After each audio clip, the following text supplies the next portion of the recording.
সকালের হলদি নদীর পাড়ে গরু চড়ছে, গরু ঘাস খাচ্ছে।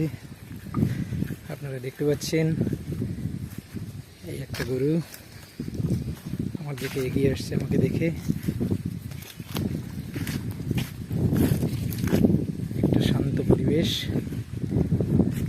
বহু মানুষ যারা সকালবেলা এক্সারসাইজ করার জন্য নদীর পাড়ে আসে, তারা এক্সারসাইজ করে বাড়ির দিকে চলে গেছেন।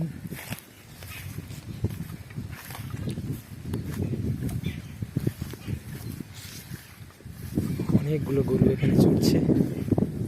এরা ছাড়াই থাকে বেশিরভাগ সময়, সন্ধ্যা হলে এরা ঘরে চলে যায়, আবার সকালবেলা ফিরে আসে।